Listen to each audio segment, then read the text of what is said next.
بارکزي صاحب تاسو واوریدل مجاهد صاحب وویل چې د ښځو شتون په د شریعت لحاظ وي په هره برخه کې. دین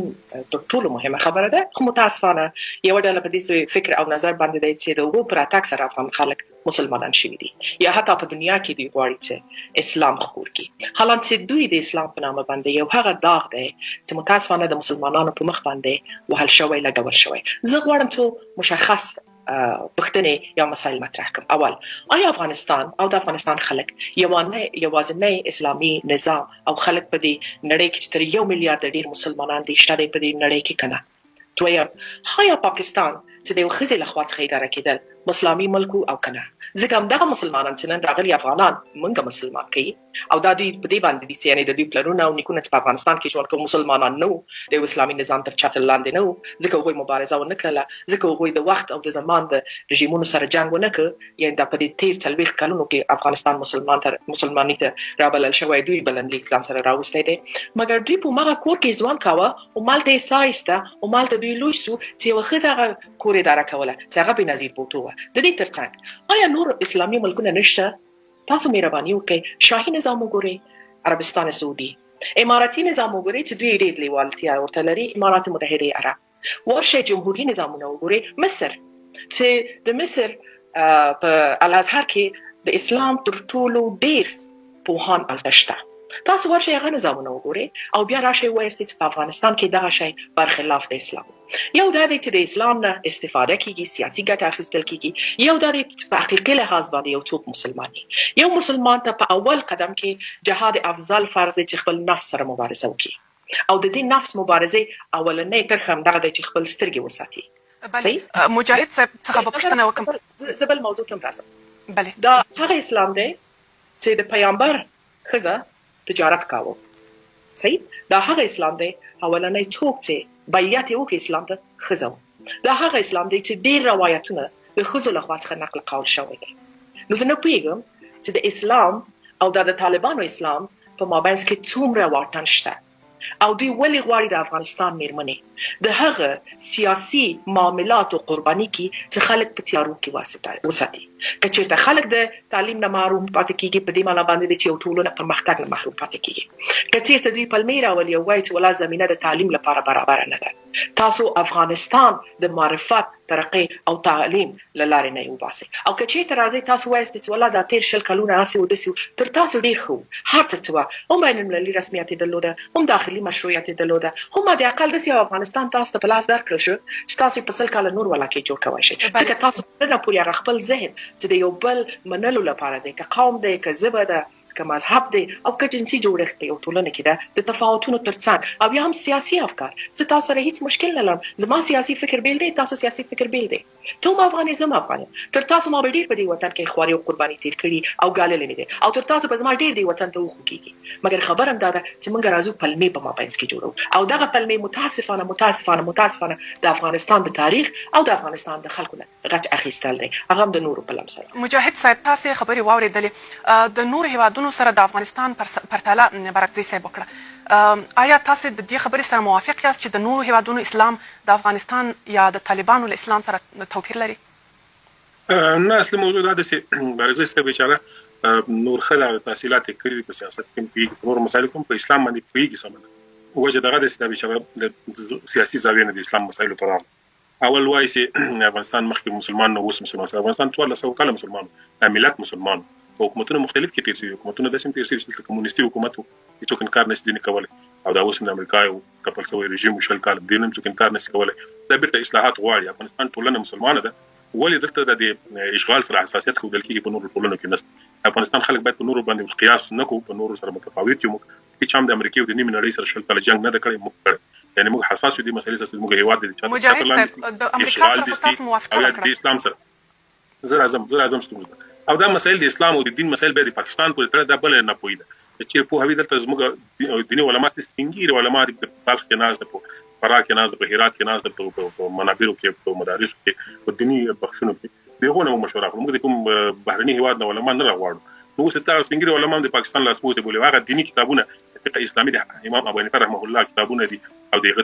تجویزونه دي، دغه فقهي قاعدې دي، داسې د نورو فقهاو او یا هغه حدیث شریف چې د پیغمبر صلی الله علیه وسلم حدیث او اقوال دي، دا قران کریم چې 1400 کال مخکې نازل شوی په هغه باندې موږ یو قانون تطبیقو جوړو سیستم جوړو دا هغه د پاکستان بول نو دا ستونزه لري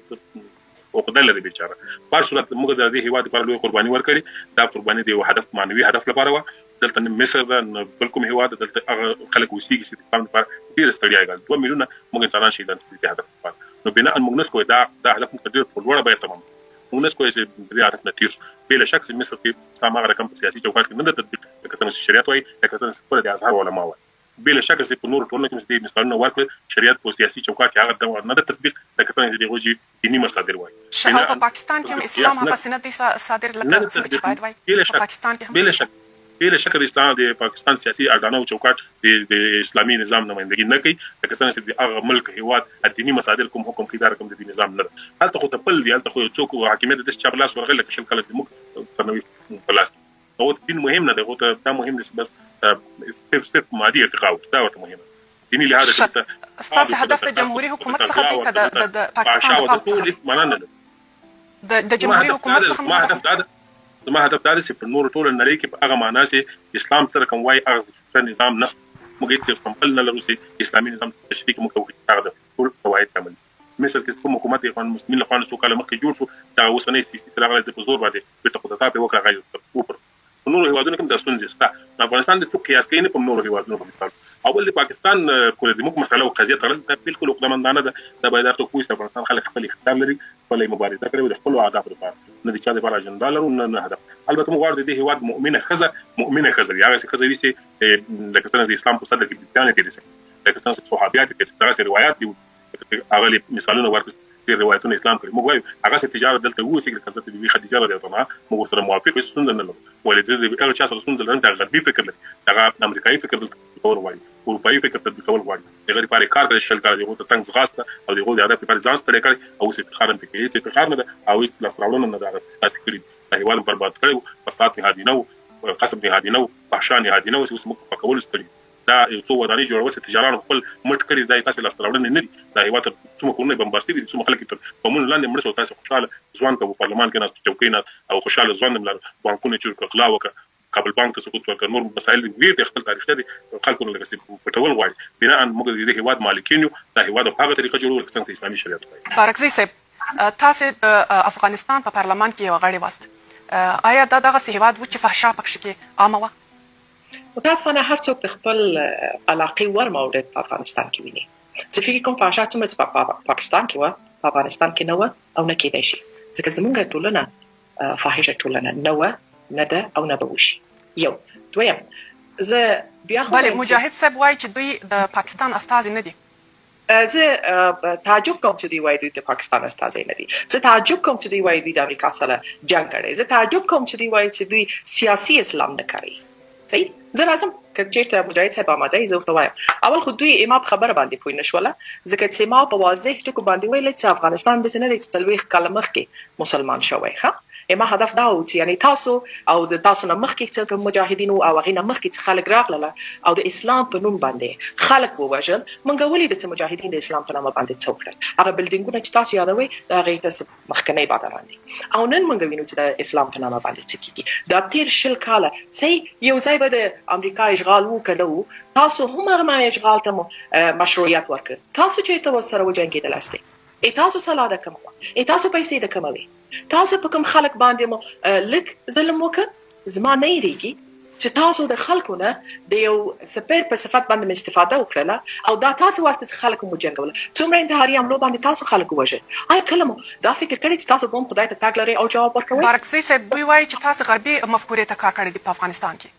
هر هغه څوک چې د افغانستان پرمختګ لپاره کار کوي د اقل تیر سل کاله وخوده چې دوی وايي غربي مفکوره ده د تعلیم مفکوره دوی ته غربي مفکوره ښکاريږي د اصلاحاتو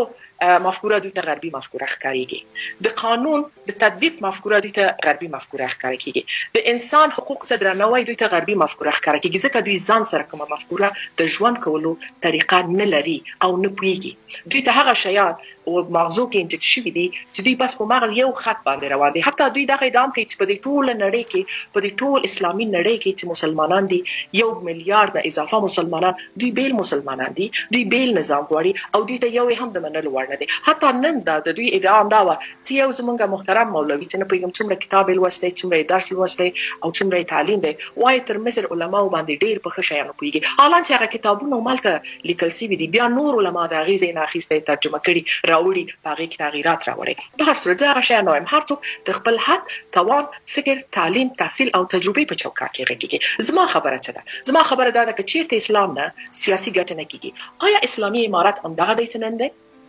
په اسلامي نظام کې هیڅوک حق نه لري چې ښځه په عام سړک باندې وهي, مګر هر ورځ د ښځې وهل ته کول شته. په اسلامي نظام کې هیڅوک حق نه لري چې د یو چا سر ورپرېږي, مګر دا کار هم ورځ جریان لري. په اسلامي امارات کې اولنی کس خلکو ته باید مسؤل جوابګوی امیر دی. تر ننه پورې د دوی امیر نه دی راغلی, تر ننه پورې هیڅ هغه عمل نه دی شوی چې موږ وایو چې ولا دغه اسلامي عمل دی. دوی فکر کوي چې ښځه موږ کور کې واچوو دغه بس اسلامي عمل دی. چیرته دی د دوی خپل میرمنې, چیرته دی د دوی خپل لورګانې؟ دا یو شی ځان لپاره غواړي, یو شی خلکو لپاره غواړي. ځان لپاره موږ ولیدل,